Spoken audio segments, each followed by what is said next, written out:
Poşet deneyeyim mi?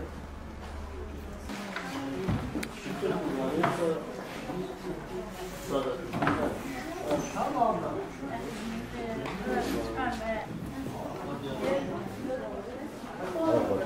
Kaç abi? Tamam içinde var bir şey. Yok tamam da ben ne üstüne?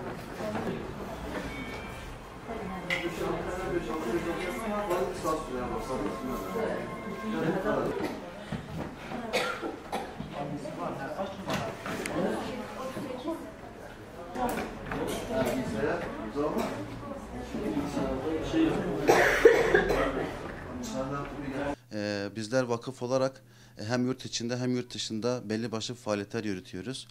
Yakın bir zaman içerisinde Afrika ziyaretimiz oldu. Oradaki ailelere de elimizden geldiği kadar yardımlar götürdük. Şu anda yardım faaliyetlerimizi yürütüyoruz. Şu an bir giyim kampanyamız var. Giyim kampanyası gerçekleştiriyoruz. Derneğimize kayıtlı olan ailelerimize aşağıda giyim salonunda ihtiyaçlarına göre giyim malzemeleri dağıtıyoruz. Bizler vakıf olarak sadece giyim yardımlarıyla sınırlı değiliz. Bunun dışında bizim yıl içerisinde belli periyotlarda ailelerimize yapmış olduğumuz gıda yardımlarımız var. Onun dışında okul sezon başlarında çocuklarımıza yönelik yapmış olduğumuz kırtasiye yardımlarımız var.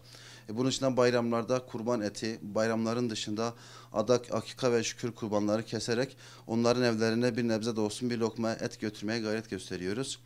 Bunun dışında malum Van ilinde yaşıyoruz. Van ilinin kış mevsimleri biraz sert geçtiği için kış aylarına yönelik bizim odun, kömür yakacak gibi yardımlarımız, bunun dışında giyim yardımlarımız oluyor. Biz bu kampanyalarımızı başlatmadan önce Van'da bize gönüllü olan, bizi seven hayırseverlerimize gidip yapacağımız yardımlar hakkında kendilerini bilgilendiriyoruz. Allah razı olsun. Onlar da bu bilgilendirme sonucunda kendi imkanlarınca bize belli başlı yardımlarda bulunuyorlar. Biz de bu yardımları burada derneğimize kayıtlı olan ailelerimize yıl içerisinde düzenli bir şekilde dağıtıyoruz. Bu minvalde bize desteklerini esirgemeyen tüm Van halkına, özellikle esnaf kardeşlerimize teşekkür ediyoruz. Rabbim hepsinden razı olsun inşallah.